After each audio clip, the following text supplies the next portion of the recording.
اور اگر محبتوں کی کہانیاں اور الفتوں کی دل آویز داستان کو چھیڑنے لگوں تو میں تمہیں ایک ایسی البیلی اور انوکھی کہانی سناؤں گا جس کو حضرت امام بخاری نے اپنی صحیح سند کے ساتھ روایت کیا ہے کہ مسجد نبوی کا ماحول ہے۔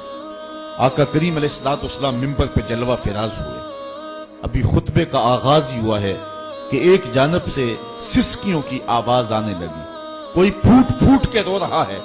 صحابہ دائیں بائیں دیکھتے ہیں، رونے والا نظر نہیں آتا، اور رونے والا اس درد سے روتا ہے کہ سینوں کے اندر کلیجے پھٹتے دکھائی دیتے ہیں۔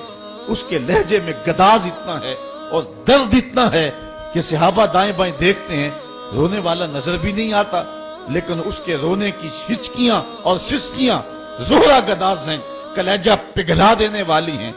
اللہ اکبر۔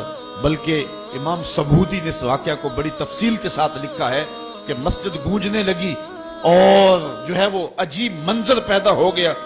صحابہ حیرت زدہ ہیں کہ یہ ہوا کیا کہ رونے والا نظر بھی نہیں آ رہا اور آقا کریم ابھی خطبے کا آغاز بھی نہیں کیا، اور اس کی چسکیاں اور چیخیں جو ہیں وہ آسمان تک پہنچ رہی ہیں۔ فنزل النبی صلی اللہ علیہ وسلم عن المنبر، حضور ممبر سے نیچے اترے۔ آج پہلا دن تھا کہ حضور کے لیے ممبر بنا تھا، حضور ممبر پر بیٹھے تھے۔ پہلے کھجور کے ایک تنے کے ساتھ ٹیک لگا کے حضور واز کیا کرتے تھے، آج ممبر بنا تو اس کو ایک سمت رکھ دیا گیا۔ رونے والا یہ وہ خشک تنا تھا جو حضور علیہ الصلوۃ والسلام کی جدائی کے اندر تڑپ رہا تھا۔ اس تنے حنانہ در ہجر رسول، زارمی نالت چوں ارباب عقول۔ رومی کہتے ہیں کہ اس تنے حنانہ عاقل لوگوں کی طرح سسکیاں لے کے رو رہا ہے۔ آقا کریم علیہ السلام آئے اور اس تنے کو حضور نے اپنی باہوں میں لے لیا۔ جس طرح کوئی بچہ بچھڑا ہوا ماں کی گود میں آ جائے تو اس کی گھگی بن جاتی ہے، اس طرح اس کی گھگی بند گئی اور آقا کریم اس کے اوپر اپنا ہاتھ پھیرتے رہے، اور بتدریج اس کی سسکیاں اور اس کا رونا کم ہوتا رہا۔ پھر تھوڑی دیر کے بعد آقا کریم دوبارہ ممبر پہ آئے، صحابہ سے ارشاد فرمایا کہ اے میرے صحابہ، لو لم افعل ہاکذا لہن الی یوم القیامہ، اگر میں ممبر سے اتر کر کے اپنے عاشق زار کو یوں تسلی نہ دیتا یہ قیامت تک روتا رہتا۔ حضرت امام محمد بن سیرین ایک بزرگ ہوئے ہیں، آپ فرمایا کرتے تھے کہ جب حضور کی محبت کا عالم یہ ہے کہ خشک لکڑیوں کو بھی جدائی برداشت نہیں ہے، تو حضور علیہ السلام کے جو غلام ہیں پھر ان کی محبت کا عالم کیا ہوگا۔ تو یہ انوکھا پیار اور محبت کی یہ ریت اور یہ رسم اہل ایمان کے اندر جاری رہی، اور آقا کریم علیہ الصلوۃ والسلام کا پیار اور حضور علیہ السلام کی محبت ان کا ایک بیش قیمت سرمایہ رہا ہے۔ ہائے افسوس ان بندوں پر، ما یاتیہم من رسول الا کانوا بہ یستہزئون، جب ان کے پاس کوئی رسول آتا ہے تو یہ اس کا مذاق ہی اڑاتے ہیں، یہ اس کا ٹھٹھا ہی کرتے ہیں۔ یا حسرتن علی العباد، یہ قول کس کا ہے؟ قرآن مجید نے جو یہ قول بیان کیا ہے، یہ قول کس نے کہا؟ تو ایک بات تو یہ کہ ماحول ہی بتا رہا تھا کہ جب پیغمبروں کو شہید کر لیا، حبیب نجار کو قتل کر دیا، اپنے ہاتھوں زندگیوں کے گلے گھونٹ دیے، خود اپنے منہ سے وہ چراغ جن کی روشنی میں کچھ سجھائی دے سکتا تھا خود بجھا بیٹھے، تو پھر اس شہر کی اینٹ اینٹ بولنے لگی یا حسرتن علی العباد، افسوس ہے ان بندوں پر کہ جن سے روشنی لینی تھی ان چراغوں کو ہی بجھا دیا۔ اس ماحول کا ذرہ ذرہ بول رہا تھا یا حسرتن علی العباد، بندوں پر کتنا افسوس ہے کہ وہ ہدایت کے چراغ خود بجھا رہے ہیں۔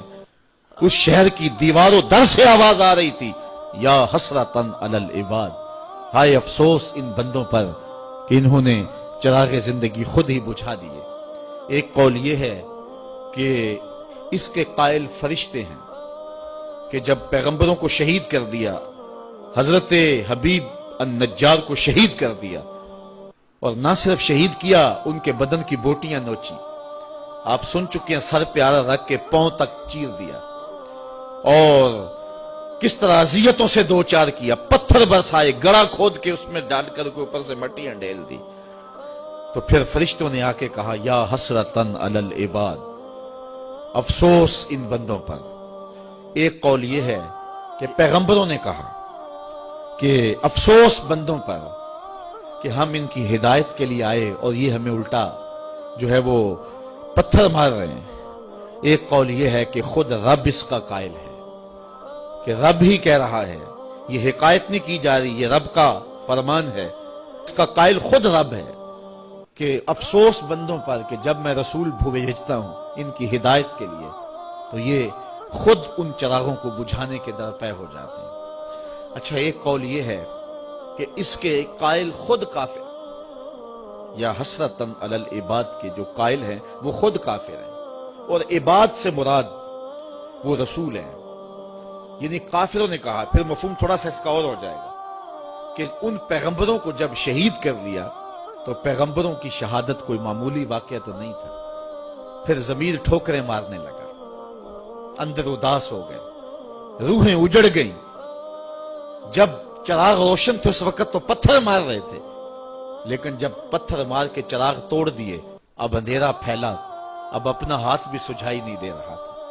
تو اب کافر خود ہی افسوس کرنے لگے، ہائے کیا ظلم کر بیٹھے، نور کے ان مجسموں کو توڑ دیا، ہم نے چراغ زندگی بجھا دیے، جن کے وجود سے خوشبوئیں پھوٹتی تھی ہم نے ان وجود سے اپنے آپ کو دور کر لیا۔ اب وہ خود ہی حسرت کر رہے ہیں، یا حسرتاً علی العباد، ہائے افسوس کہ ہم نے کیا کر لیا۔ کیونکہ ظالم ظلم کرنے کے بعد بھی جو ہے وہ مطمئن نہیں ہو سکتا ہے، اور جو مظلوم ہے وہ ظلم سہنے کے بعد بھی قرار میں رہتا ہے۔ اس بات کو سمجھنے کے لیے ایک معمولی سا مختصر سا شعر ہے، اور تھوڑے لفظوں میں سہل ممتنع ہے لیکن بڑا خوبصورت کسی نے کہہ دیا کہ لوٹ کر بھی کوئی بے چین رہا، لوٹ کر بھی کوئی بے چین رہا، اور لٹ کے بھی چین سے سویا کوئی، لوٹ کر بھی کوئی بے چین رہا، لٹ کے بھی چین سے سویا کوئی۔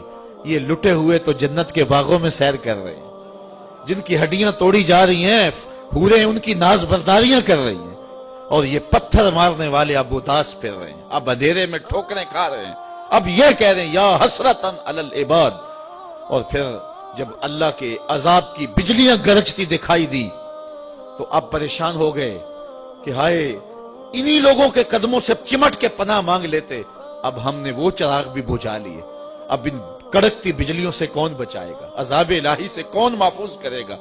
جنہوں نے محفوظ کرنا تھا، جو پناہ گاہیں تھی، ہم نے وہ پناہ گاہیں ہی توڑ دی۔ تو اب وہ خود کہہ رہے تھے یا حسرتاً علی العباد، ہائے افسوس۔ اللہ اکبر۔ صاحبو، اگر قرآن مجید کی اس آیت کے مفہوم کو آپ دل میں جگہ دے چکے ہیں اور فہم اس بات کو قبول کر چکا ہے کہ اب وہ کیا کہہ رہے ہیں، کافر خود کہہ رہے ہیں، تو پھر بات سمجھنے میں دیر نہیں لگتی کہ جو حق ہوتا ہے وہ خود ہی بولتا ہے۔ حق جو ہوتا ہے اس کو دبایا نہیں جا سکتا ہے۔ کربلائیں سجتی ہیں تو پچھتانا یزید کو پڑتا ہے، پچھتانا ابن زیاد کو پڑتا ہے، پچھتانا شمر کو پڑتا ہے۔ حسین تو نیزے کی نوک پہ بھی قرآن پڑھا کرتے ہیں۔ اس لیے کافر کہہ رہے ہیں یا حسرتاً علی العباد۔ اچھا، بات تلخ نہ ہو، بات کڑوی نہ ہو تو میں ایک بات کہوں کہ جو باصلاحیت لوگ ہوتے ہیں اور حق کی راہوں کے مسافر ہوتے ہیں، انہیں اپنے قد کو بڑھانے کے لیے بھنڈ قسم کے لوگ ساتھ نہیں رکھنے پڑتے، ان کو اپنے مزارات کے نقشے نہیں دے کے جانے پڑتے کہ اس طرح کا دربار بنوانا میرا تاکہ لوگوں کا آنا جانا رہے۔ ان کے جھنڈے رب خود ہی لگاتا ہے، اور ان کے اٹھ جانے کے بعد ماحول کے اندر ایسی اداسی ہوتی ہے کہ جو دشمن وہ بھی ہاتھ مال رہے ہوتے ہیں کہ یہ چراغ بجھ گیا، یہ زندگی کا اجالا ہم سے چھن گیا۔ تو یا حسرتاً علی العباد کے مفہوم کو اگر آپ سمجھیں تو حق کی جو بلندی ہے اور سر بلندی ہے وہ سمجھ میں آتی ہے۔ امت مسلمہ اس وقت زوال پذیر ہوئی جب ان کے سینے سے حب رسول کو کھینچنے کی سازش کی گئی۔ اقبال کہتا ہے تو کیا جانتا کہ تیرے ساتھ کیا قیامت توڑی گئی، عہد ما ماراز ما بیگانہ کرد، از جمال مصطفیٰ بیگانہ کرد۔ یہ جو فرقے گروہ بندیاں پیدا کی گئی اور حضور کی ذات کو وجہ نزاع بنا دیا گیا، آپ معتزلہ، مرجیہ، اندیہ، لا ادریہ اور جتنے بھی جو ہے وہ امت کے اندر انتشارات پیدا ہوئے ہیں، آپ ان سب کو دیکھ لیں، مطالعہ کر لیں، کبھی بھی حضور کی ذات وجہ نزاع نہیں بنی ہے۔ صفات پہ گفتگو ہوتی رہی ہے، خلق قرآن کا مسئلہ رہا ہے، کیا حرام رزق ہے یا نہیں ہے اس پہ بحث ہوئی ہے، کبیرہ کا مرتکب کافر ہے یا مومن ہے، اس عنوان سے بحث ہوئی ہے۔ حضور کی ذات کبھی وجہ نزاع نہیں ہوئی۔ آقا کریم علیہ الصلوۃ والسلام کی ذات جو ہے وہ ہمیشہ امت کے اندر محبتوں کا مرکز رہی ہے، اور کبھی حضور کی ذات کے ساتھ جو ہے وہ کسی نے کوئی جو ہے وہ ایسی بات یا اس انداز کے ساتھ جو ہے وہ بات نہیں کی۔ سب سے پہلے بر صغیر پاک و ہند میں اور سلطنت عثمانیہ کو توڑنے کے لیے جب اغیار نے سازش کی تو اس وقت حضور کی ذات کو وجہ نزاع بنایا گیا، اور پھر ہمارا جو حال ہوا امت کا شرازہ بکھر کے رہ گیا۔